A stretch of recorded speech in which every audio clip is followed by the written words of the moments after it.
සුබ දවසක් යාළුවනේ. සුබවාදී යථාර්ථය නවර මගේ යාළුවන්ට.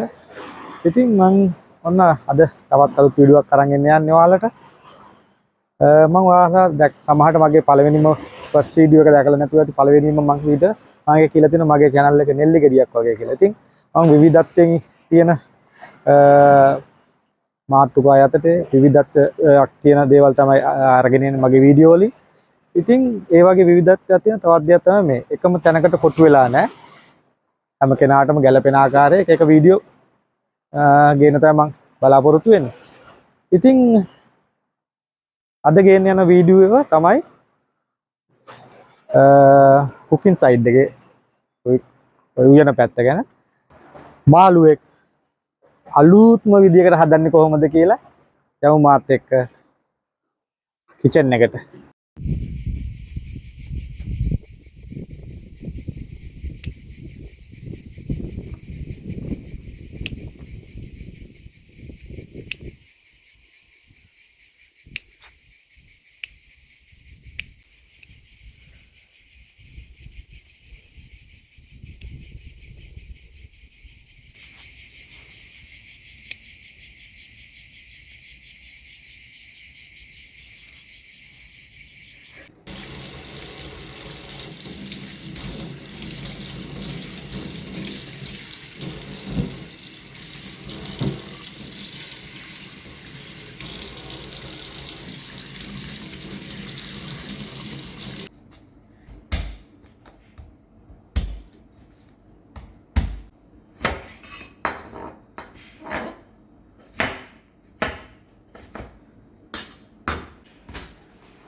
ඉතින් යාළුවෝ ඔන්න ඔයාලා මගේ වීඩියෝ එක බලලා සතුටු වෙන්න ඇති කියලා මම හිතනවා.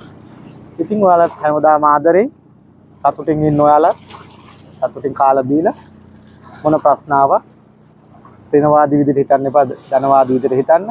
මේ ලෝකයේ ඇත්ත දැනගන්න. ඒ තුලින් ඔබේ ජීවිතය සුභවාදී කරගන්න පුළුවන්. අපි යමක් තව කෙනෙක්ට කරනවා නම් එයින් කිසි දෙයක් බලාපොරොත්තු වෙන්න එපා. ඒ දේ ඔබ කරන්නේ හොඳකින් නැවත ආපසු කරලා කිසි දෙයක් බලාපොරොත්තු වෙන්න එපා. ඒ තුලින් මොකක්ද දන්නවද ඔයාලට වෙන්නේ? එකම දේ තමයි හිත රිදීම ඇති වෙනවා. එයා මම මේක කරා, මට ඒක නිසා මේක ලැබුණේ නැහැ. ඒ වගේ දෙයක් දීලා දෙයක් බලාපොරොත්තු වෙන්න එපා. ඔබ දෙන දේ සතුටින් දෙන්න. ඒක තමයි හොඳම දේ. ඉතින් මේ ලෝකේ ජීවත් වෙන යථාර්ථය දැනගන්නම වෙනවා. නැත්නම් සෑහෙන ප්‍රශ්න ගොඩකට අපේ ජීවිතේ මුහුණ දීන්නේ. ඒ කියන්නේ ඒකෙන් වෙන්නේ හිත රිදීම ඇති වෙනවා. සතුටක් ලබන්නේ ජීවිතය හරිම මේ බෝරින් වෙනවා. එතකොට මොකද අපි නිතරම බලාපොරොත්තු වෙනවා. අපි දෙයක් තව කෙනෙක්ට කරාම අපිට මෙයා මෙහෙම කරා, මං අරයාට කරා, මෙයාට කරා. ඉතින් ඒ තුලින් අපිට දෙයක් පෙරලා ආපස්සට අපිට ලැබෙන්නේ නැතුණාම අපේ හිතට දුකක් ඇති වෙනවා. අපි බලන්න මේ දේ කරා, අපි මේක කත කරගෙන මෙහෙම කරා, මගේ මේ කාලය වැය කරගෙන මෙහෙම කරා කියලා ආපහු දේ නොලැබුණාම අපේ හිතට එන්න හරිම ලොකු දුකක්. ඒක නිසා යාළුවනේ ඔබ යම් කිසි කෙනෙකුට කරන සෑම උදව්වක්ම නැවතා පෙරලා බලාපොරොත්තු වෙන්න එපා. ඒ ඔබ උදව්ව කරන්න ඔබගේ හදවතින්ම. ඉතින් ඒ හදවතින්ම කරන නිසා ඒ තුල නැවත බලාපොරොත්තුමක් වෙන්න එපා. ඒ තුලින් ඔබට හැමදාම සතුටින් ජීවත් වෙන්න පුළුවන්. ඒ වගේම ඔබ යම් කිසි තැනක හැම දෙයකින්ම සීමාවකින් සාහිත්‍යපත් වෙන්න. ඒ තුල සතුට හැමදාම ඔබට සතුටින් ඉන්න පුළුවන් යාළුවනේ. ඒක නිසා අපි ජීවිතේ නිතරම ධනවාදී විදිහට හිටමු. වෙනවාදී සිතුවිලි නිතරම ළඟා කරගන්න එපා ජීවිතේට. ඔබට හැම දෙයක්ම පුළුවන්. මේ ලෝකේ අනිත් සියලු දේ කරනවා වගේම අපිටත් ඒ හැම දෙයක්ම කරගන්න පුළුවන්. ඒක නිසා යාළුවනේ සතුටින් ඉන්න. හැමදාම ඔයාලත් එක්ක අපි වීඩියෝ වලින් හම්බ වෙමු. හැමදාමත් ආදරේ. නැවත හමු.